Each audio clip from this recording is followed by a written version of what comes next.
여러분 반갑습니다. 역사탐정입니다. 이번 영상에서는 백제는 건국 이전에 어디에 있었는가 이것에 대한 문제를 설명드리는 시간을 갖도록 하겠습니다. 왜냐하면 양제공도에서 백제는 레이로서 마한에 속했다 이렇게 설명을 하고 있습니다. 이 레이가 바로 백제의 오래된 그 역사를 알려줄 수 있는 또 추적할 수 있는 그런 단서가 된다는 점에서 상당히 여러 가지 논란에도 불구하고 중요성을 갖고 있다 이렇게 말씀드릴 수가 있습니다. 그래서 오늘은 백제의 그 역사에 기록되지 않은 그 이전의 존재에 대해서는 어떻게 설명을 하고 있고 실제로 백제의 전신은 어디에 존재했었던가 하는 문제에 대해서 말씀드리도록 하겠습니다. 다음을 보시겠습니다. 자, 여기 양제공도를 보시게 되면 요 백제인이고 요 옆에 백제 국사해서 백제가 보낸 나라의 사신 이런 뜻이 되어 있습니다. 그래가지고 여기에 보면 백제는 구 레이로서 마한지속 이렇게 설명을 하고 쭉 설명을 이어가고 있습니다. 그래서 이 내용에는 우리가 유념해야 될 그러한 내용들이 담겨 있기 때문에 그 중요한 포인트를 한번 말씀드리도록 하겠습니다. 자, 여기에 보면 백제는 백제 구 레이 마한지속 일이 돼가지고 백제는 옛 레이로서 마한에 속했다 일이 되어 있습니다. 뒷나라 말기에 고구려가 요동과 낭랑을 점유하자 역시 마찬가지로 이 백제도 요소와 준평현을 이렇게 차지했다 이렇게 설명을 하고 있습니다. 뒤에 보면 여기 고구려와 이 백제가 이게 각각 차지했다는 이 지역에 대해서 그때 당시의 역사적 시대적 상황과 또 그때 실제로 대륙에 진출할 만큼의 그러한 힘을 가지고 있었느냐 하는 데 대해서 논란거리가 있고 시대적 상황에도 맞지 않다 하는 부정론이 많이 있는 것은 사실입니다. 그러나 어느 쪽도 이 내용을 긍정하는 쪽도 혹은 부정하는 쪽도 단정할 만한 그러한 근거는 없는 것입니다. 그러나 전체적으로 보면 백제가 그렇게 정치력을 가지고 대륙에 진출했을 그러한 가능성은 적다는 쪽으로 다수가 의견을 모으고 있는 것 같습니다. 그러나 이 부분은 오늘 영상에서의 그 소재가 아니기 때문에 앞에 있는 레이로서 마한에 속한다 이 부분에 대해서 영상을 한번 만들어 보도록 하겠습니다. 자, 그 다음에 여기에 보면 이 설명 가운데에 갱위 강국 이렇게 되어 있습니다. 그러니까 거듭 다시 강국이 되었다 이렇게 하는 것입니다. 그러니까 예전에 어떤 변고가 있어 가지고 강한 나라였었지만 잠시 침체되었다가 다시 예전의 위상을 회복했다 이런 의미로 받아들일 수가 있겠습니다. 그것을 이렇게 짐작하기로는 고구려에 밀려서 웅진으로 천도했던 시련을 극복하고 무령왕대에 이르러 국력 회복을 대외적으로 선포한 것이다. 자신감을 나타낸 것이다. 이렇게 이해를 하고 있습니다. 자, 그러면 여기 그 근거를 여기에 설명하고 있죠. 누파 고구려 이래 해가지고 여러 차례 거듭 고구려를 깨뜨렸다. 고구려에 승리했다. 뭐 이런 의미가 되겠습니다. 전쟁에서 이겼다 이런 뜻이죠. 그 다음에 22담로가 있었다고 설명을 합니다. 여기에는 왕의 자제나 종친 이렇게 해서 혈통적으로 가까운 사람을 보내서 그 담로를 각각 다스리게 했고 그것이 지방행정체제를 명시하고 백제의 중앙집권적 통치력을 증명했다 이렇게 되어 있습니다. 이것을 보게 되면은 마치도 가락국이 일본의 자신들의 그 지배 영역을 확보해 가지고 김수로 왕이 자신의 나라를 중국 이렇게 표현을 했죠. 그 자신의 나라를 중국이라고 표현한 그것은 바로 자기가 중심이 돼서 가락국이 중심이 돼 가지고 주변에 일본 열도와 또 주변에 여러 소국들을 갖다가 거느리기 때문에 자기가 그 중심이다. 그래서 중국이라고 이렇게 표현한 그런 내용과 이 담로제도가 어떤 개념이 동일한 것이 아닌가 이렇게 추정을 해볼 수가 있겠습니다. 즉 백제 자신도 소국을 거느린 그런 중국으로서의 위상을 가지고 있었다. 이렇게 추정해 볼 수 있겠습니다. 그래서 거느린 그 방소국, 주변의 작은 나라들을 보게 되면 반파, 탁, 다라 등 주변 국의 소국을 거느렸다는 것은 가야 지역까지 미쳤던 백제의 영향력을 확인한 것이다. 이렇게 이해를 하고 있습니다. 그러면 이때 당시에 가락국이 나름 어떤 힘을 가지고 있었고 또 그것이 남쪽에서 어느 정도 지위가 인정되었다는 점을 볼 때 그 유물이나 이런 것으로 추정해 볼 때에 과연 이 방소국으로 이렇게 했다는 것이 가능할까? 좀 한번 생각해 볼 문제라는 생각은 듭니다만은 그러나 여기서의 우리의 관심사는 바로 백제의 건국 이전에 어디에 있었고 어떤 상황에 있었는가 하는 것을 이해하는 것입니다. 즉 만주와 한반도 이쪽으로 오기 전에 그때는 저 서쪽으로 있었겠죠. 그래서 그런 것을 한번 살펴보도록 노력하겠습니다. 그리고 고구려가 자치통감이나 또 이런 것을 보게 되면 고구려가 요동을 점령하자, 요동을 차지하자 백제 역시도 요소, 진평, 이군의 땅을 이렇게 차지하고 거기에 백제군을 설치했다. 이렇게 되어 있습니다. 자치통감에 보다 양직공도보다 자세한 내용을 담고 있는 것이죠. 그래서 이 기록을 무시할 수는 없는데 여기에 대해서 이제 학자들 간에 이견이 이제 있습니다. 그러나 여러 가지 관련 자료나 정황을 보게 되면 백제는 산동으로부터 왔다 하는 것을 추정할 수가 있는 그러한 내용이다. 이렇게 볼 수 있겠습니다.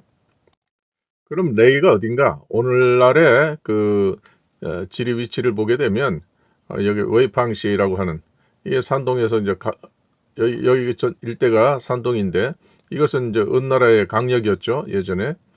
그래서 여기에 중심으로 이렇게 되어 있었고 아마 이건 저 뒤에 곡부가 있을 텐데 곡부가 중심이 되고 주변에 이렇게 이제 작은 소국들이 있었습니다. 그래서 충무라든지 주몽이라든지 뭐 이런 것들도 다 이 일대의 지역 소국들을 이렇게 나타내는 겁니다. 그러니까 추모, 주몽, 레이 이런 말들 자체가 자신들의 기원, 본향, 출발지 이것을 나타내는 그러한 표현들이다. 이렇게 볼 수가 있는 것입니다. 그 부분은 영상으로서 제가 주몽이라든지 이 부분에 대해서는 설명을 했던 것 같습니다. 그래서 그 검색을 해보시면 그 내용이 나오리라 이렇게 생각이 됩니다. 마찬가지로 이 일대에 다 자리 잡고 있습니다. 그러니까 여기가 이제 그만큼 은나라의 강력으로서 특히 동해진의 북해지우 유국명왈 조선 천독 기인수고 외인해지 이래 돼가지고 산해경에 보면 고조선이라는 그 나라가 바로 바레만과 또 산동반도를 중심으로 해서 이 산동의 곡부를 도읍으로 해서 오늘날의 이 나라의 수도인 것처럼 곡부가 그 역할을 했다 이 말입니다. 그래서 허신의 설문회자에도 보게 되면 아사달 이렇게 되어 있을 때 이 아사달이라는 것은 가운데 사가 양쪽을 연결해주는 역할을 하죠. 그래서 사달 했을 때 아의 땅 이런 뜻이 되는 것입니다. 아의 땅. 그러면 이 아는 어디냐? 그랬을 때에 허신이 역시 설문회자 거기에도 아왈 곡부 이렇게 설명해 놓고 있습니다. 그러니까 최초의 아사달 고조선이 한 민족의 출발점이기 때문에 역사의 시작이기 때문에 거기서 아왈 곡부라고 이렇게 설문회자 주에 단옥제 주에 거기 설명이 되어 있는데 그리고 그것을 보게 되면 이 최초의 아사달은 바로 곡부를 말한 것이다. 이것을 알 수가 있겠고 이것은 산해경에서 얘기한 바로 고조선 시작이 이 산동이었다 하는 그 표현과 일치하는 것입니다. 그렇기 때문에 우리가 자꾸 엉뚱한 데서 찾으면 안 되고, 여기서 나온 유물이라든지 그 다음에 우리 그 3국, 4국 모든 유물들이 다 가리키는 것이 이 산동지역입니다. 특히 고령 토제방울 같은 경우에 보면 조선의 역사가 어떻게 출발되고 어떤 과정을 거쳐서 이렇게 자기들까지 오게 되었는가 하는 그 정체성의 표현을 한 것인데, 그 고령 토제방울에 보면 금관보다도 더 많은, 그리고 자세하고 정확한 그러한 내용을 담고 있다, 이렇게 말씀드릴 수가 있습니다. 그렇기 때문에 비록 이것은 흙을 구워서 만든 것이지만 금으로 만든 신라 금관보다도 고령 토제방울이 한민족사를 이해하고 그 우리의 정체성을 알려주는 그러한 정보적인 차원에서 보면 월등하게 이 토제방울이 더 소중하고 가치가 있다, 이렇게 볼 수가 있습니다.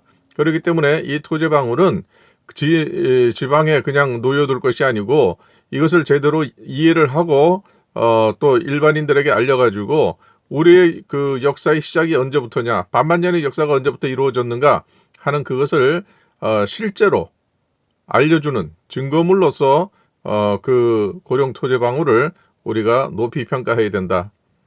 단연 압도적인, 현재까지 상황에서 압도적인 국보 1호에 위치할 수 있다, 이렇게 말씀드릴 수 있습니다.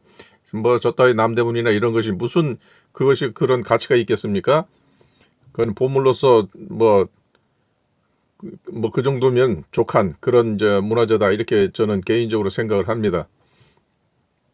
자, 그러면 이렇게 은나라의 그 영향권 안에 있었던 이 영역 안에 중요한 지명들이 있습니다. 여기에 보면 보정시 이리 되어 있습니다. 바오딩시 이렇게 오늘날은 읽고 있는데, 이 보정시에서는 고조선의 3대, 4대, 5대의 그 인물 20분, 20인에 대한 그 당시 반만년 전에 사용되었던 그때 당시의 방식으로 이렇게 족보가 쭉 새겨져 있습니다. 그래서 이것이 고령 토제방울과 맞물려서 바로 이 당우 삼과병명으로 명명된 그 총동창의 그 기록, 이것이 상당히 중요하고 우리의 고조선이 어디에 있었는가 하는 것을 당연히 알게 해주는 그런 유물이다, 이렇게 볼 수가 있겠습니다. 그래서 그러한 중요한 고조선 시대의 족보가 바로 이 보정시 여기에서 발굴이 되었습니다. 그 다음에 석가장시라고 되어 있는데, 이 석가장시는 이것은 그 우리나라에서 많은 분들이 관광을 갑니다. 그런데 거기에 있는 그 성이 고구려 형식을 담은 그런 것이어서 거기가 한때는 고구려에서 차지했던 그런 땅이다, 이런 주장도 있습니다. 그 실제로 뭐 그건 무시할 수 없는 그러한 내용인 것 같고요. 우리나라 사학계에서는 이러한 그 서역 진출, 이것에 대해서는 굉장히 민감하게 생각하는 것 같습니다. 근데 그 유물이라든지 있는 그대로 그것을 봐줘야 되는데 왜 그것을 자꾸 우리는 그런 적이 없다, 그런 적이 없다, 이런 식으로 말을 하는지 모르겠어요. 자, 이 안양현이라는 건 뭐 안양은 뭐 잘 아실 겁니다. 이건 은나라의 중심지 도읍지니까요. 뭐 여러 차례 바꾸긴 했지만 안양 여기가 많이 알려졌죠. 그래서 이렇게 바로 이런 여러 가지, 이거 말고도 또 그 작은 소국들의 그것을 보게 되면 다 우리가 익숙한 그러한 지명들이 있습니다. 그래서 이 산동이라고 하는 것은 한민족의 발원지다, 이렇게 말을 할 수가 있는 것입니다. 그래서 이러한 그 중요한 여러 가지 지역이 있기 때문에 바로 레이로 이렇게 양재공도에 기록이 된 백제의 선인들은 바로 이 지역에서 출발을 했고, 당연히 바다가 그 앞에 있으니까 해상 활동이 활발했을 것은 자명한 일입니다. 그렇기 때문에 해상 활동을 통해서 아마 먼 바다까지 나가서 교육을 했든지 이런 중요한 경제 무역도 이렇게 했을 것이다, 이것을 짐작해 볼 수 있습니다. 자, 그러면 다음 영상을 보시겠습니다. 자, 이 레이의 기원에 대해서는 그 서류상으로 이렇게 보니까 굉장히 많은 그러한 그 자료들이 나오기는 합니다. 자, 그것을 뭐 대략적으로 정리해 보면 이렇게 볼 수가 있겠다 싶습니다. 지리적 기원이나 명칭을 보면 본래 산동성 전역, 허난성 동부, 강수성 북부 일대 거주 원주민 집단 이렇게 되어 있습니다. 그리고 역사적으로 보게 되면 고대 국가의 형성은 상나라, 은상 후기 산동반도 동부에 내국을 세웠으며 주나라 초기에 강태공 봉지에 제나라의 영토를 두고 치열한 투쟁을 지속했다. 이렇게 되어 있습니다. 그러니까 은나라 후기에 산동반도에 이미 내국을 세웠는데 주나라가 그 다음에 은나라를 뒤집어 엎고 나서 주나라가 천자국이 됐죠.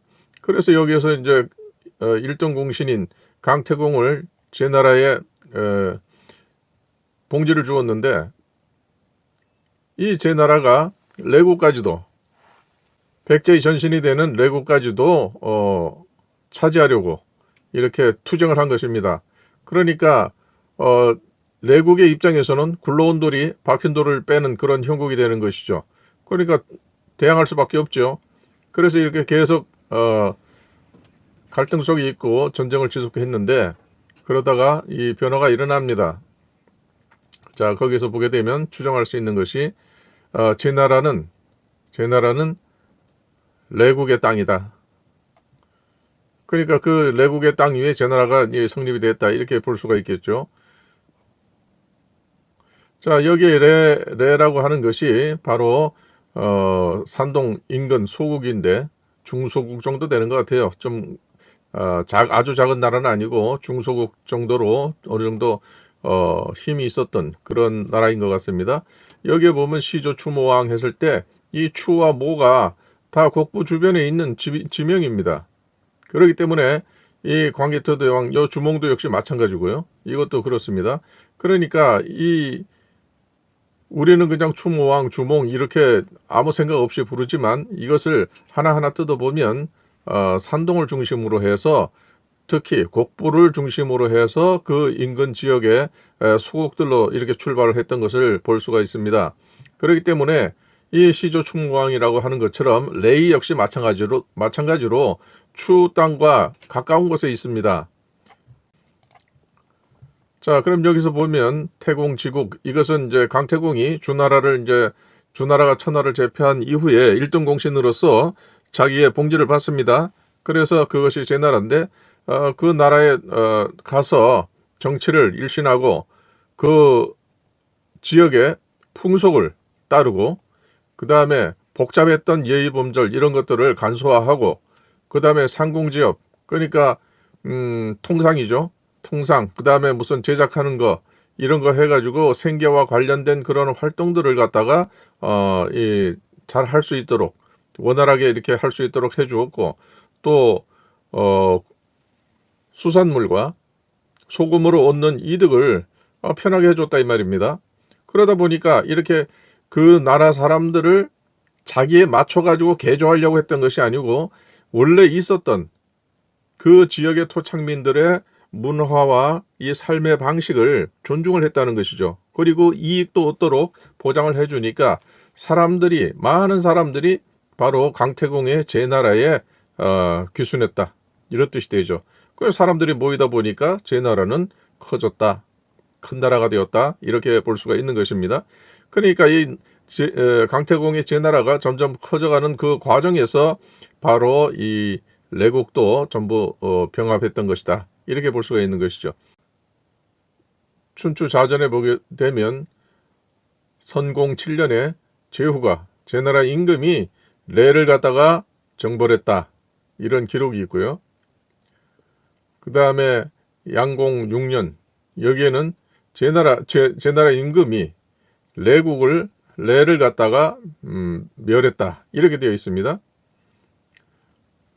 그래서 천레 우예 해가지고 이 멸을 했으니까 레가 예 쪽으로 옮겨갔다 이런 뜻이 되는 것이죠.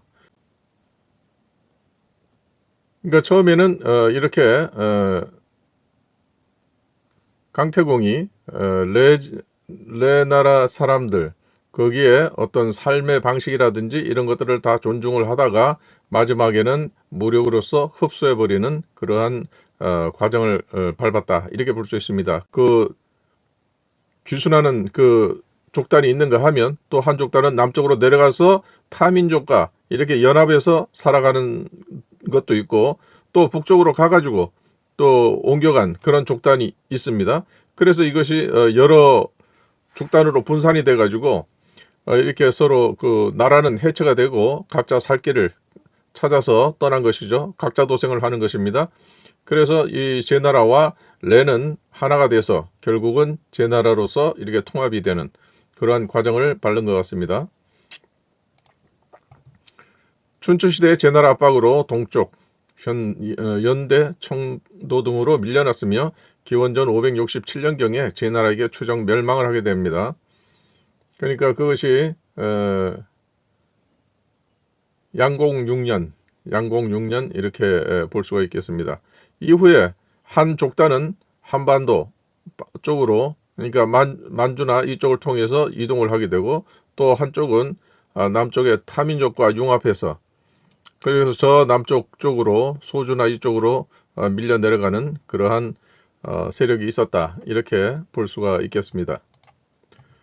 그래서 이 내국이 있을 때의 특징과 문화를 보게 되면 경제활동은 해안가에 거주하고 바다 소금 생산하는 것, 제철기술, 그 다음에 또 노예를 이용한 견적물 제작에 능숙했다. 그래서 이 바다 소금이라든지 이런 것들은 뭐 충분히 이해할 만합니다. 그래서 그 산해경에 보면 고조선을 설명을 하면서 그 나라 사람들은 바닷가에 살면서 이렇게 서로 위하고 잘 어우러져서 경외하고 가까이 했다 이런 기록이 남아 있습니다. 그리고 복례산을 숭상했고 조류 토템 등 전형적인 동이족의 문화 특성을 가지고 있었다 이렇게 얘기를 하는데 여기서 한 가지 제가 교정하고 싶은 것은 새 토템이라는 것은 우리의 것이 아닙니다.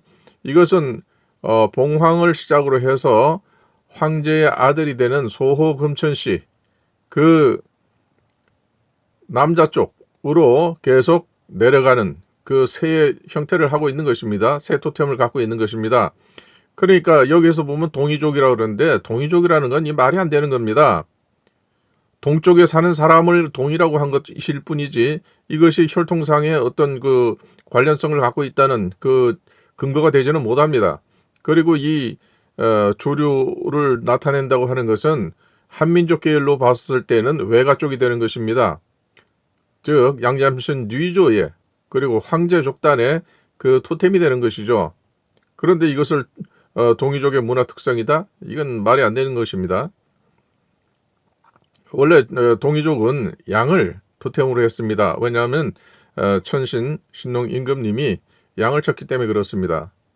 그리고 그 이후에는 금속 그 광물에서 금속을 뽑아내는 그러한 기술을 가졌기 때문에 그때 당시에 하이테크로서 상당히 그 신석기 시대에서 금속기로 이렇게 넘어오게 하는 그러한 그 변환기를 맞는 것이 고조선 시대입니다. 그래서 그 시조가 되는 신농 임금님에 대해서 그 상징을 불을 가지고 광물을 뽑아내야 되니까 광석에서 광물을 뽑아내야 되니까 불이 일반적인 자연 속에서의 그 불이 아니라 보다 높은 온도를 올릴 수 있는 기술을 가지고 있었던 것입니다. 그렇기 때문에 불의 근원이 되는 태양을 천신 신농 임금님의 토템으로 이렇게 되어 있고 그 유물들도 상당히 많습니다. 많이 발굴이 됩니다. 그 다음에 그 태양을 신농 임금님의 상징으로 삼지만 이 태양이라고 하는 것은 바로 불의 근원이기 때문에 이것을 하나의 어떤 그 숫자의 개념으로 사용한다든지 할 때에는 여기에 불꽃 하나, 둘, 셋 이런 식으로 표현을 한 그러한 유물들이 보입니다. 그 대표적인 것이 부부청 금귀걸인데요. 거기에 보면 태양과 불꽃 이것을 적절하게 섞어가지고서는 아주 화려하게 만든 그 귀걸이가 있습니다.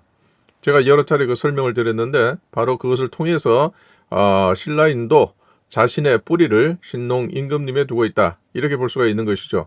그러니까 신농 임금님을 시주로 받들고 그 다음에 그분의 외손이 되는 소호금천씨 그분도 역시 조상으로 받들었던 것을 보면 성과 씨가 분명히 구별이 되어 있다.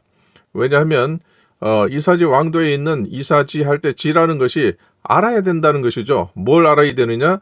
거기에 있는 그 표현된 그 내용을 보게 되면 부계로서의 시조는 천신 신농 임금님이라고 표현을 해놨고 모계 쪽에 천자로서의 시조는 소호금천씨라고 이렇게 표현을 해놨습니다. 그러니까 성씨를 보게 되면 소호금천씨는 한민족의 성이 되는 것이고 신농 임금님은 씨가 되는 씨를 주신 분입니다. 그렇기 때문에 성과 씨를 정확하게 알아야 된다 하는 것이 이사지 왕도의 지자의 그 뜻입니다. 본 뜻입니다. 그것은 제가 영상을 통해서 아주 상세하게 설명을 드렸습니다. 자, 그 다음에 여기 보시게 되면 레는 레이 할 때 바로 이성의 기원, 레이의 기원 이것을 여기에 레성 기원적 취문 해가지고 레성의 기원에 대해서 기자가 가가지고 인터뷰도 하고 족보도 살펴보고 이리한 내용들을 여기에 이렇게 올려놓았습니다. 그래서 그것을 살펴보게 되면 근원을 여러 가지로 보고 있습니다. 첫째는 상나라 왕족의 후손이라고 하는 그러한 기록이 있는가 하면 레를 성으로 삼았다. 요새 이렇게 되어 있다고 하는데 뭐 당연하죠. 뭐 이것은 지명을 성으로 삼은 것이고 이건 원래 인명을 성으로 삼은 것입니다. 그렇기 때문에 최초의 인물이 다스린 봉지는 바로 이 레다 이렇게 볼 수가 있는 것이죠. 그 다음에 레국의 후예이기 때문에 레를 성씨로 이렇게 삼았다. 뭐 그건 있을 수 있는 일입니다. 그 다음에 우성에서 개원했다. 이건 순임금의 후손. 그러니까 근문으로 보게 되면 사망 오제 시기는 문헌상으로 살피게 되면 알 수 있는 것이 아무것도 없습니다. 사망 오제 시대 때 도대체 어떤 일이 있었고 황 오제에 들어가는 인물이 누가 될 것인가를 판단할 수가 없는 것입니다. 그러나 고대 근문, 초기의 근문을 보게 되면 여기에서 보면 순임금과 우임금의 관계는 순임금이 장인이 되고 우임금은 사위가 되는 것입니다. 그런데 정치 노선이 달라가지고 순임금을 급습해가지고 타살을 시킨 것이 사위가 되는 우임금입니다. 그래서 자기 장인을 제거하고 자기가 바로 하나를 세운 그런 근문에 그런 그 내용이 담겨 있는데 중국의 학자들은 그것을 인정하기가 어렵죠. 왜냐하면은 순임금은 신농 임금님의 5대손입니다. 그러니까 아들, 손자, 증손자, 고손자 이래 되겠네요. 그러니까 고대 중화 문명의 기원은 신농 임금님으로부터 쭉 내려왔다가 한국에 시작이 되는 분이 순임금이거든요. 그러니까 중화의 가장 오래된 고조선과 그 다음에 그 고조선이 붕괴된 이후에 나라를 세운 것이 순임금의 한국인데 이렇게 되면은 중국 역사는 완전히 뒤바뀌어야 되는 것이고 황제를 기원으로 했던 저들의 역사는 거짓이라는 것이 드러나게 되기 때문에 어쩔 수 없이 사마천은 자신이 신농 임금님의 자손이면서도 황제 쪽에 붙어가지고 자신의 친할아버지의 역사를 갖다가 완전히 갈아엎은 겁니다.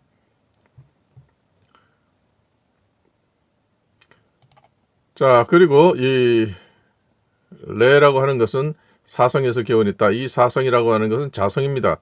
자성인데 자성이라고 하는 것은 그때 당시에 고조선 시대에는 모계푸나라고 사회에 있기 때문에 자성이라는 것은 작은 부인의 소생 이런 얘기가 됩니다.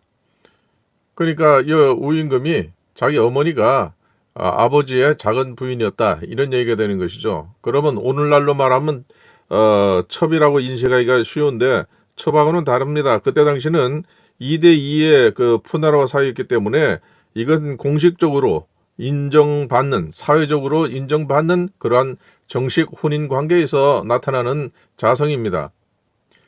이것도 제가 여러 번 설명을 드렸어요. 이 푸나라 사회에 이것이 있기 때문에 이게 이 푸나루와 혼으로 인해서 나타나는 것이 2대2의 혼인이 되고, 이것이 정확하게 그 혼인의 순서가 이게 정해지기 때문에, 이것을 그 정해진 결과를 보게 되면 서로 오고 가면서, 사내들이 오고 가면서 두 사람이 이렇게 딸려가기 때문에, 그것을 대를 이어서 계속 이렇게 연결하다 보면 마치 누비 이불처럼 누비 혼인이 된다 해서 누비혼 이렇게 설명을 하기도 합니다. 그 다음에 또 경제학자 백나문이 있습니다. 이 양반이 바로 그 남편과 사위의 어원이 똑같다 하는 그것에 대해서 흥분하면서 긴 장문의 그 감격의 글을 쓴 것이 있습니다. 그래서 자기가 이제까지 숙제로 되어 있던 것이 이 어원으로 말미암아 다 많은 것이 이해가 되었다 하면서 굉장히 기뻐하는 그러한 대목이 나오는데, 거기에 보면 사위와 남편이 같은 어원이 같은 말이다 하는 그 말은 뭐냐면, 바로 이 모계제 푸나루와 혼을 이렇게 거기를 설명할 수 있는 근거가 되는 것입니다. 그렇기 때문에 이것은 푸나루와 혼을 이해하는 것은 굉장히 중요한, 고대사를 이해하는 데 있어서 가장 기본이 되는 것이고, 또 그것을 통해서 오늘날 제사에서 소목관계가 출발되는 그러한 시발점이 되는 것이죠. 그리고 동상례가 있었던 최초의 그런 어떤 제도가 세워지는 것이고요. 자, 그럼 글자를 보게 되면, 자, 이것이 시대에 따라서 글자가 어떻게 바뀌었는가, 변화되어 오는가 하는 것을 이렇게 보여주고 있습니다. 이 갑골문, 금문, 그 다음에 초나라 때 글씨, 설문해자, 그 다음에 예서, 해서 이렇게 되어 있습니다. 이 글자가 이렇게 변한 것이죠. 뭐 크게 바뀐 것 같진 않아요. 그러면 이게 과연 순서가 맞느냐? 그렇지가 않습니다. 금문 이것도 이 자체로서, 이 글자 자체로서는 순서가 맞을 수도 있습니다. 그러나 금문이 이게 다가 아니라는 것이죠. 이 금문에도 레자가 종류가 많습니다. 그래서 여러 가지로 이렇게 표현이 가능합니다. 그럼 왜 그렇게 다른 것이냐? 그것은 여기에 이 글자에 관여된 인물이 다르기 때문에 그렇습니다. 그래서 이 글자가 점점 이렇게 형태가 다른 것은 상징이 다르기 때문인데, 그것을 제대로 이해를 하지 못하니까, 자, 이 하나로서 획일화 시켜버렸어요. 자, 이게 보면 이 글자,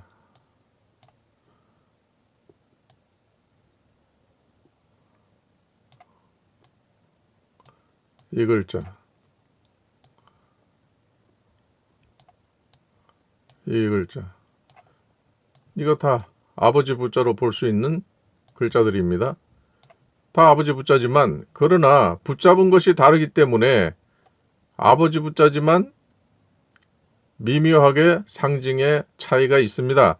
자, 이것은 천신 하나님의 시칭, 실제의 직접적인 그 호칭이 됩니다. 그런데 그때 당시에 어떤 권위가 있는 사람에 대해서, 또 지위가 있는 사람에 대해서 함부로 이름을 부르지 못합니다. 그렇기 때문에 이름을 대신할 수 있는 다른 상징, 다른 호칭을 불러주는 것입니다. 자, 이분이 천신 하나님이기 때문에 이분이 업적이 상당히 많지만, 그 중에 가장 중요한 것은 금속, 신석기 시대에서 청동기 시대로 진입하게 하는 그러한 단서를 여신 분입니다. 그렇기 때문에 그 광석에서 광물을 뽑아내려고 하면 온도가 필요하죠. 높은 불이 필요합니다. 그래서 그 불을 나타내는 이 불꽃, 이것을 쥔 사람을 아버지 부다 이렇게 하는 것이고, 또 이 불의 근원은 태양입니다. 천지 만물 중에서. 그렇기 때문에 태양을 이렇게 붙잡았다 이렇게 되는 것이죠.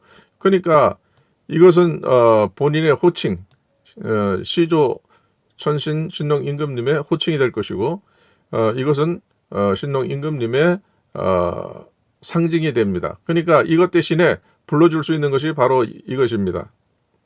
태양과 불꽃입니다.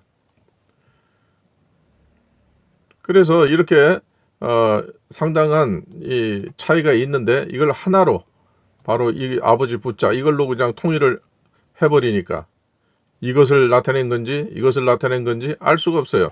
어떤 것을 가지고 아버지 부로 했는지 그거를 이해를 할 수가 없는 것이죠. 이것 세 가지로 할 수 있습니다.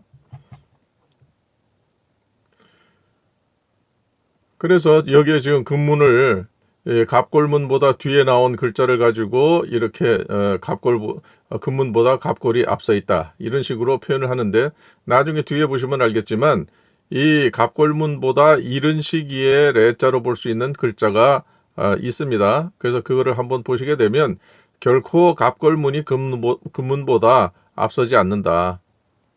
이 내용을 인식하시게 될 것입니다. 자, 그럼 한번 보시겠습니다. 자, 이것은 그동안에 동의에 대해서 중국 학계에서 연구가 별로 되어 있질 않았는데, 정홍이라고 하는 분이 바로 이 동의에 대해서 깊은 연구를 해가지고, 이분이 결론이라고 할까요? 그렇게, 적어 놓은 그 내용을 보게 되면, 다음과 같습니다. 레이, 즉, 백제의 전신. 레이는 우리나라, 그러니까 중국인이니까 중국의 선진시기의 동부 연해지구에서 활동한 동이족의 한 지파로 산동반도 토착 민족이다. 이렇게 되어 있습니다. 근데 이게 동이족이라고 했는데 동이족이라는 건 없는데 왜 자꾸 이렇게 이게 일반화되는지 모르겠습니다. 활동한 동이의 한 지파로 이렇게 되어야 되죠. 왜냐면 동이에 보면 11개인가 그렇게 각 족속이 있습니다. 그 족속에 보면 황제의 자손으로 보이는 그런 종명도 보이고 이러니까 이것이 계통이 다른데 전부 하나로 지금 묶어가지고 그렇게 얘기하는 겁니다. 근데 동이라고 하는 것은 동쪽에 사는 여러 민족을 얘기하는 것이거든요. 그것이 반드시 한 민족과 관련된 혈통이 같은 족단이 살고 있다. 이 말은 아닙니다. 그런데 왜 자꾸 이런 식으로 표현을 하는지 알 수가 없어요. 그래서 대략 상나라 후기에 레이족이 자기의 국가를 세웠다. 곧 레국이다. 그리고 주나라가 들어서면서 레국을 갖다 야금야금 먹고 우대해주는 척 하다가 결국에 마지막 가서는 레국을 완전 흡수해버렸다. 이런 얘기가 되는 것입니다. 그래서 이건 호인가 보죠. 정정, 정홍 이렇게 되어 있습니다. 그러니까 이분은 레이의 기원에 대해서 상나라 때에 그것도 상나라 후기에 그 나라로 또 민족으로 이렇게 보는 것 같습니다. 그런데 이 레자라는 것을 보게 되면 바로 상나라 이전에도 이 레이가 있었다 하는 것을 알 수가 있습니다. 자, 한번 보시겠습니다.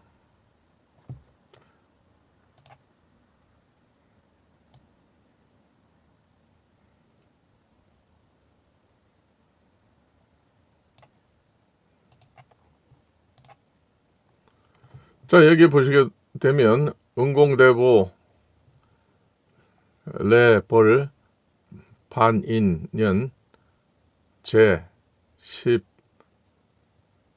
11월 경신년 공이 그 다음에 요거는 글자가 정확하게 보이지 않으니까 해독을 못하고 있습니다. 그 다음에 부 공급 그러니까 공이 은공이지 은공이 여씨에게 돈 10붕을 주었다. 여씨가 그 돈을 사용해서 아버지 하고 아버지 누구라고 표현되어야 되는데 여기에 없어요. 아마 이거는 아버지 하고 여기에 태양을 아버지 주씨를 위해서 이 근문이 들어가 있는 청동 기물을 만들었습니다 하고 바로 여기에 이 글자가 있습니다. 그러니까 이 글자가 레이의 시체자로 보인다 이 말입니다.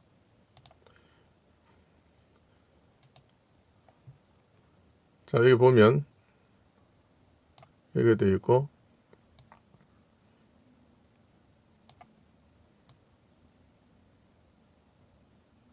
이렇게 되어 있는 것이죠. 그러니까 여기는 이 부분이 나중에 생겼다는 걸 알 수가 있어요. 그러니까 이건 언제냐? 이거는 바로 고조선 시대의 5대째 은공대보 이분은 5대째 인물로 추정할 수 있고, 그 다음에 이 여씨 이분은 4대째 인물로 볼 수가 있습니다. 왜냐하면 이 여씨라고 하는 것은 고향 임금님의 아드님에 대한 표현입니다. 그렇기 때문에 이 돈, 십붕이라 그러면 굉장히 큰 돈인데, 이 돈을 가지고 이런 그 아버지 누구를 위해서 이렇게 했다 하는 걸 보면, 이 여씨는 고향 임금님의 아드님입니다. 그러니까 여기는 당연히 아버지 고향 임금해서 태양 부주 이분을 위해서 만들었습니다 하는 것과 같습니다. 그러니까 여기에 아버지라는 것은 이 장인도 아버지라고 부를 수 있는데, 장인도 아버지라고 부를 수 있고, 또 생신부 자기를 낳아준 그 아버지도 아버지라고 할 수가 있습니다. 그런데 여기에서는 문맥상으로 보게 되면 바로 여기에 보면은 이 은공대보 이 새를 토템으로 하는 이것은 소호금천씨 족단이 되는 겁니다. 그리고 그 족단의 사내가 되는 것입니다. 그렇기 때문에 여기서 보게 되면 만약에 이 대보의 아버지를 위해서 만들었다 하게 되면 그 준 돈을 가지고 이 사람의 아버지에게 줬다, 아버지를 위해서 만들었다는 뜻이 되기 때문에 문맥이 좀 매끄럽지가 않습니다. 여기서 보게 되면 아버지 고향 임금 이분을 위해서 만들었다 이렇게 표현하는 것이 자연스럽다 이렇게 볼 수 있겠습니다. 자, 여기 보면 참 이게 거슬리는 것이 동이족이라는 말입니다. 또 하나는 중국이라는 말이고요. 중국이란 나라는 모택동이 등장하기 전에는 없었습니다. 그것은 어떤 민족이 됐든 대륙 전체를 차지하는 천자가 되었을 때 천자의 직할지가 중국이라는 것입니다. 그렇기 때문에 그 뭐 22담로를 거느렸다 하는 그것도 보게 되면 백제는 나름대로 자신이 거느린 그 중심국가로서 중국이라는 개념을 내재하고 있었고, 또 가락국의 김수로 왕은 아예 그 표현에 자신의 나라를 중국이라고 했습니다. 그러니까 그 주변에 자기가 거느리는 소국들이 여러 다수 있었다 이렇게 말하는 것과 같습니다. 그래서 중국이라고 하는 것은 하나의 어떤 그 통치권, 그것이 미치는 여러 강력, 그것의 중심이 되는 그 지역, 그것을 중국이라고 한다 이렇게 볼 수 있는 것입니다. 그렇기 때문에 중국이라는 말이 반드시 화족을 위한 그러한 개념은 아니다 하는 것을 우리가 알아야 됩니다. 그리고 정식 국호도 아니고요. 자, 그러면 이것이 이러한 해석이 여기에 보게 되면 이것을 보게 되면 이 갑골문 이전에 벌써 레이라고 하는 것이 존재했었다 하는 것을 알 수가 있습니다. 그것은 고조선 중후기 이렇게 되겠네요. 그때 이미 벌써 이 레이가 있었다 이 말입니다.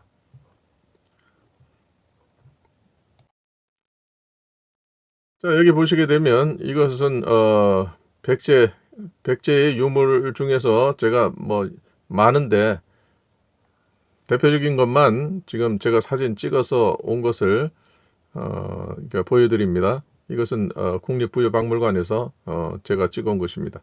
이제 이런 형태가 되어 있는데 이 용도는 잘 모르겠습니다. 이게 무슨 뭐 연가인가? 하여튼 여기 보게 되면 직선이 있습니다. 이 직선은 무엇이냐? 천신신농 임금님의 시칭이죠. 그 뭐 말할 거 없습니다. 그러니까 이것은 이 자체로 벌써 천신신농 임금님의 시칭을 갖고 있었고, 그 다음에 여기 보면 또 이렇게 불꽃 형태가 있습니다. 왜냐하면 이건 불임금님이기 때문에 불을 상징으로 하기 때문에 여기에 불의 형태를 이렇게 나타내고 있습니다. 그 다음에 여기 보면 이렇게 동그란 태양이 있습니다. 이 태양이 있다는 것은 바로 가장 큰 태양은 여기에 표현되어 있습니다. 여기에 제일 위에 이 태양이, 이건 햇빛이 강해서 이쪽은 잘 나오지 않았습니다. 그래서 이 태양이 이렇게 있고 꼭지점이 이렇게 있는 것은 태양에서 나온 불꽃의 형태입니다. 그러니까 태양과 불꽃의 결합이죠. 이 자체가 가장 큰 태양, 시조, 천신신동 임금님을 나타냅니다. 그리고 이 전체적인 이 구조도, 이 모양도 이거 다 원형으로 되어 있습니다. 그러니까 천신 하나님을 나타내는 것, 상징을 나타낸 것입니다. 그러니까 이 안에서도, 이 유물 안에서도 세 가지, 시칭, 토템, 토템, 이 두 가지 합해서 가장 대표적인 세 개가 다 여기에 표현되어 있습니다. 그리고 여기에 보면 이 태양이, 이게 작은 태양들이 있는데, 이 태양이라고 하는 것은 바로 천신신동 임금님의 자손 중에서 이렇게 어떤 천자의 자리에 앉았거나 중요한 지위를 점했던 그런 후손들을 표현하는 것이 아니겠느냐, 이렇게 추정해 볼 수 있습니다. 그러니까 이거 자체가 전체적으로 이것이 천신 하나님을 나타내는 것이죠. 그 이 세 가지 고대의 가장 원초적인 고대 문자가 여기에 그대로 다 들어 있습니다. 자, 그 다음에 여기서 보시게 되면, 자, 이것을 하나하나, 이게 불꽃 모양이죠? 여긴 동그랗게 되어 있어요. 그러니까 여기 천신 하나님과 불꽃이 표현되어 있습니다. 가운데에 원이 또 있죠. 그러니까 역시 세 가지가 여기 그대로 표현되어 있다, 이렇게 볼 수가 있습니다. 가운데는 이제 좀 도드라져 가지고 신이란 글자를 표현하는 것 같은데, 하여튼 그래서 이 전체적으로 또 이 원 안에, 큰 원 안에 이렇게 불꽃으로 십자를 만들었죠. 그러니까 이것이 바로 내려오는 이 십자라고 하는 것은 바로 신농 임금님이고, 횡으로 되어 있는 이것은 뉘조를 나타낸다, 이렇게 볼 수가 있습니다. 그러니까 고조선 시대에 그 시조, 북의 시조와 목의 시조가 여기에 같이 다 표현되었다, 이렇게 볼 수가 있습니다. 자, 그 다음에 여기 보게 되면, 자, 이것도 둥근 형태고, 이 가운데 천신 하나님, 이 태양을 중심으로 해서 여기에서 이렇게 곡선이 4개가 나갑니다. 이 4라고 하는 숫자는 바로 고향 임금님의 넷째 아드님을 나타내는데, 바로 그 넷째 아드님이 바로 부여라고 하는 분입니다. 부여는 나라를 성립시켜가지고 부여가 됐지만, 이것은 성으로 사용되는, 원래 사람을 나타낸 것이 부여이고, 또 그 부여성을 가진 인물이 나라를 세워서 그걸 국호로 삼은 것이 부여입니다. 그래서 고향 임금님의 큰 부인에게서 태어난 4아들 중에서 막내가 되는 분이 바로 이 사로 표현되는 이것입니다. 자, 그 다음에 또 보시겠습니다. 자, 이것도 보면 여기 보면 봉황의 형태죠. 닭 모양으로 되어 있고, 그 다음에 여기 이 발이 있으면은 여기 뒤에 작은 발톱 같은 것이 나와야 되는데, 여기서는 그냥 발은 표현하지 않고 그냥 구름 같은 이런 모양들로만 채워 놓았습니다.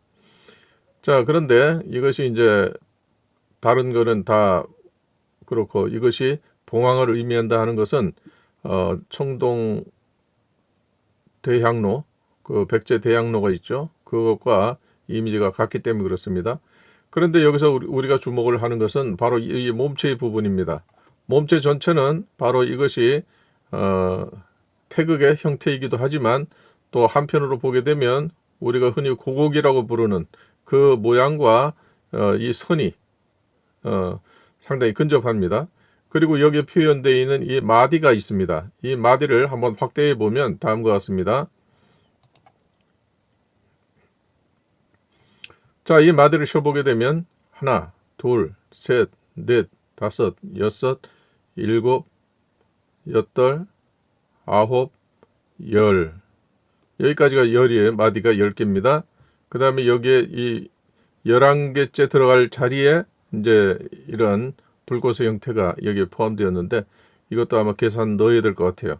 그러면 11, 그 다음에 여기 12, 그 다음에 마지막으로 13, 이렇게 마디가 표현되어 있습니다.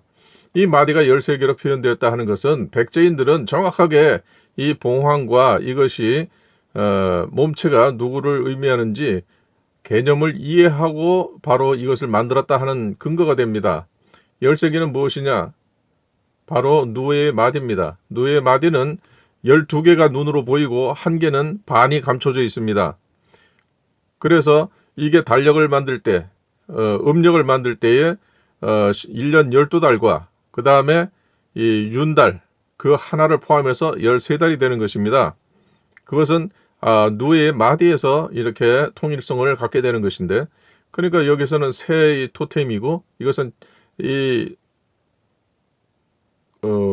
소호금천씨를 이제 나타내는데, 소호금천씨의 어머니가 되는 양잠신 뉘조에 대한 그 내용이 몸체로서 이렇게 표현되어 있다 하는 것을 알 수가 있겠고, 그러니까 소호금천씨와 양잠신 뉘조 이 두 분이 이게 결합이 돼서 이런 형태가 나타나는데, 이것은 용도 마찬가지입니다. 용 안에도 뭐 물고기 비늘이라든지 호랑이의 형태라든지 이런 것들이 다 나타나는데, 옛날에는 그 특징 하나하나를 가지고 이렇게 결합을 해서 새로운 형태로서 표현을 하게 되는데, 그것이 바로 그때 당시에 문자 생활이 어려웠던 고조선 초기의 그 방식입니다.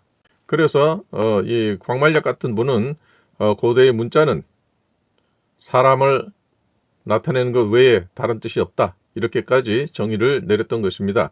자, 그럼 이것을 한번 여기에 또 봐야 될 것은 여기에 이 부분입니다. 자, 이 달의 모양입니다. 달, 초생달입니다. 자, 여기에도 하나 더 있습니다. 2개가 있습니다. 자, 그래서 이것을 보게 되면 바로 이 달, 금문에 나타나는 이 달과 같은 달입니다. 같은 달입니다. 그래서 이것은 이 주간에 뭐 주간을 깨어서 이렇게 합친 것 같은 그런 글자인데, 이것은 임명한다, 임무를 준다, 그런 의미가 되는데요. 이건 책이란 책봉한다 할 때 책, 뭐 이런 것입니다. 그러니까 책. 그 다음에 달, 월. 그런데 여기서는 해석을 책 해놓고 달, 월이 아니라 을로 했습니다. 을은 뭡니까? 새을, 우리가 이렇게 세gem하죠. 새을, 바로 여기 새 있잖아요. 이것은 이 새로 나타나는, 봉황으로 나타나는 소호금천씨고, 이 누에는 양잠신 뉘조를 나타내는 것입니다. 그러니까 소호금천씨의 어머니를 나타내는 것이죠. 그러니까 여기서 이것을 달인데 불구하고 새을로 새김을 하는 것입니다. 새을, 달이 실제로는 달인데 말이죠. 그래서 왜 달로 되었느냐?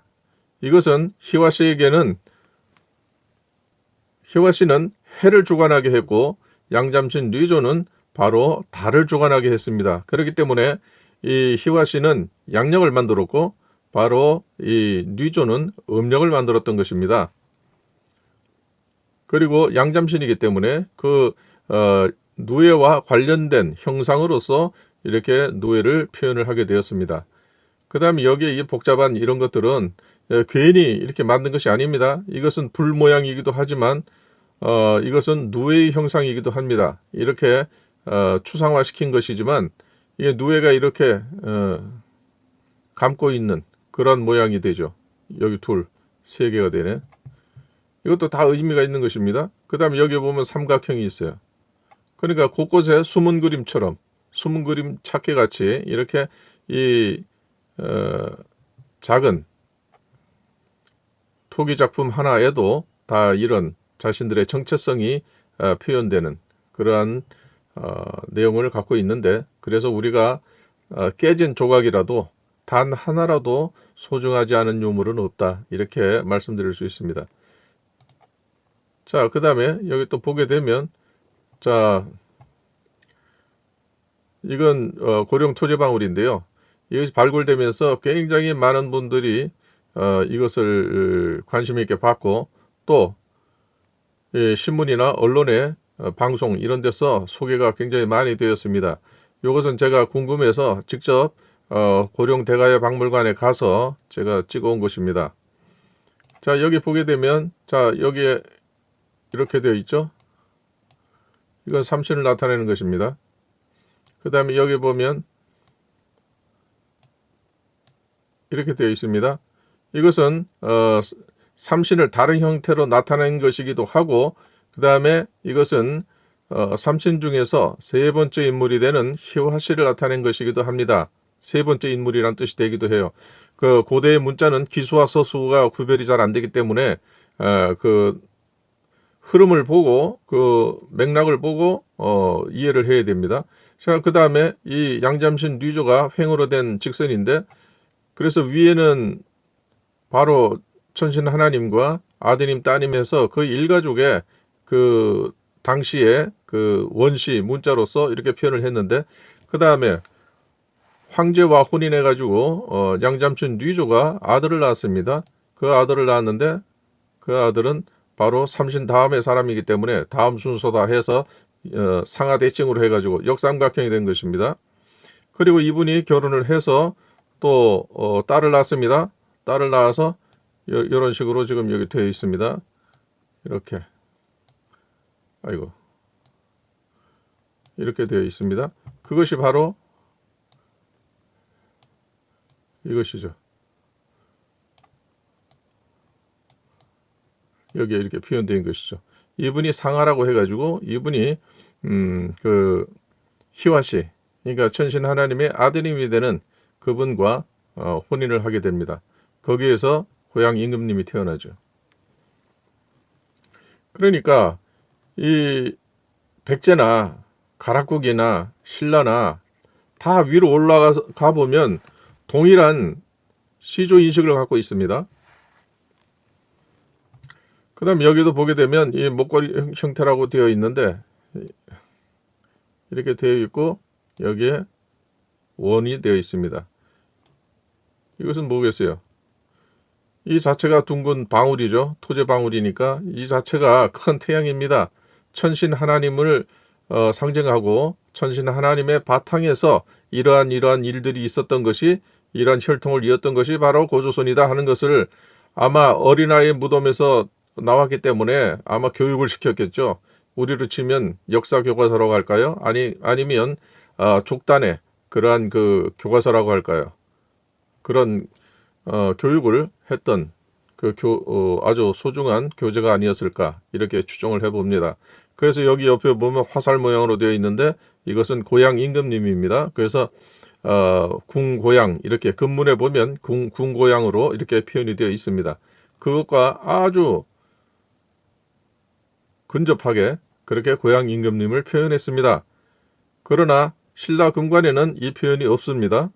그 다음에 또 다른 표현도 있는데 6가지가 나타나는데 그 6가지가 다 고대의 그 족보를 나타내는 그러한 근문입니다. 그래서 이것이 명문입니다. 그래서 이것이 신라 금관보다 역사적 또 한민족의 정체성을 밝히는 가장 중요한, 그리고 유물 중에서는 가장 상세하게 표현을 했기 때문에 이것이 금관보다 더 가치가 월등하게 높은 독보적인 한민족의 국보 1호다. 제가 이렇게 말씀드리는 것입니다. 그래서 이상으로 보고 그 내용을 다음과 같이 요약할 수가 있겠습니다. 양제공두는 백제의 기원을 기록했는데 이는 백제가 한반도에 오기 전의 역사를 추적할 수 있는 단서가 되었다. 중국 내 희귀성씨인 레씨는 상나라 왕족, 고대 제후국, 순임금의 후손, 그리고 우왕의 후손 등 고대의 전설적인 왕실 및 귀족 가문들의 뿌리를 두고 있는 유서 깊은 성씨로 나타난다 했는데 여기 전설적인 게 아니고 이건 역사적인 겁니다. 전설적인 게 아닙니다. 역사적인 겁니다. 이거는. 근문에 나와 있으니까요. 고문자상으로 레는 천신 신농 임금님과 세족의 결합을 나타내며 이는 신농 임금님 소금전 씨의 결합이고 따라서 시족의 역사는 고조선 초기부터 전해오는 족단의 상징을 나타낸다. 이렇게 볼 수가 있습니다. 그리고 이 레가 글자가 다른데 동일시되는 것은 이 글자에 바로 이 풀초자, 오늘날 우리가 아는 풀초자가 2개가 표시된 것입니다. 근데 이것은 처음에는 풀초라는 개념이 없습니다.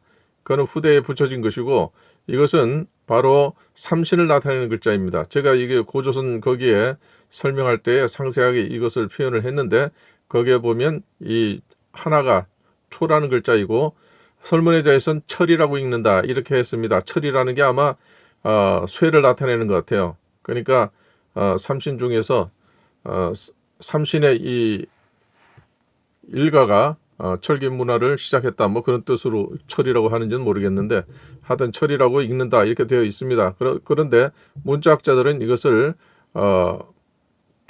풀초의 시작이다. 그러니까 시작이 되는 글자다. 다시 말하면 시체자다. 이런 설명을 합니다. 둘 다 맞습니다. 그리고 그렇기 때문에 여기 얘기를 붙인다고 하는 것은 이 레족이 삼신의 정통성을 이어받은 후손이다. 계승자다 하는 것을 여기에 이렇게 표현을 한 것이죠. 더 정확하게 이것은 마치도 광개토대왕 경주호우에 보게 되면 이렇게 정자가 있죠. 이 정자의 정체가 뭐냐 이렇게 했는데 거기에 대해서 제대로 설명을 못해요. 이 정자라는 것은 백익을 나타내는 그 시칭입니다. 그런데 여기 보면 광개토대왕 호에는 이런 식으로 되어 있지만 다른 근문에 보게 되면 여기에 동그랗게 작은 원형을 그려 놓았습니다. 이것은 뭐냐면 이 정이라는 백익의 정체성은 바로 이 태양을 토템으로 하는 천신 신농 임금님의 속하는 자손이다. 즉 신농 임금님의 부계로서의 자손이다. 이렇게 정확하게 표현을 한 것입니다. 그냥 우물을 나타낸 게 아니고 이것은 나는 천신 하나님의 자손이다 하는 그런 의미가 여기 들어있는 것이죠. 그러니까 바로 이 레라고 하는 이것이나 신라도 역시 마찬가지고 가락국 역시 마찬가지고 타 삼신의 후예라는 개념을 가지고 있습니다. 그렇기 때문에 이것은 글자가 차이가 있지만 이것은 오히려 더 정확하게 자신의 정체성을 알려준 글자고 이것은 뭐 그때 당시에 다 누구나 레이 하면은 아는 그런 통념이 들어있는 그런 글자다 이렇게 볼 수가 있겠습니다. 그래서 결론적으로 백제의 레이는 전신인 레이는 자신들의 성씨가 고조선 초기부터 전해오는 족단의 상징이고 한반도 서해안 마안으로 오기 전에는 산동 국부의 동쪽을 중심으로 발해만 일대에 기반을 둔 족단이었다고 볼 수 있는 것입니다. 이것이 뭐랄까 고대 문자와 결부해서 해석을 해보게 되면 이렇게 이해가 된다. 이렇게 말씀드릴 수 있겠습니다. 그렇기 때문에 백제는 이 한반도 남쪽에 원래 있었던 족단이 아닌 것은 분명하기 때문에 그러면 어디에서 왔을까? 그러면 서쪽에서 온 것이죠. 그래서 신라에서도 알지거서간 이래 되어 있습니다. 알의 자손, 즉 태양의 자손, 그분은 천신 신농 임금님의 자손으로서 서쪽에 살다 온 임금이다. 이런 얘기가 되는 것이죠. 그게 다 같은 개념입니다. 레이나 또 그 광개토대왕 호에 있는 정이라는 것과 그 다음에 말미에 보면 열십자가 있죠. 이것도 이 10이라고 하는 것도 천신 하나님과 뉘조 이 시칭을 두 개를 결부한 이거는 합체자라고 합니다. 그래서 이 두 분의 시칭을 합해가지고 열십자가 됐는데 그래서 이것이 부계와 모계의 시조를 광개토대왕을 비롯한 고구려인들이 어떻게 인식했는가 그것을 보여주는 그런 유물이다 이렇게 볼 수가 있습니다. 자, 이상으로서 오늘의 영상을 마치도록 하고 다음에 좀 더 나은 영상으로서 찾아뵙도록 하겠습니다. 끝까지 보아주셔서 감사드립니다. 고맙습니다.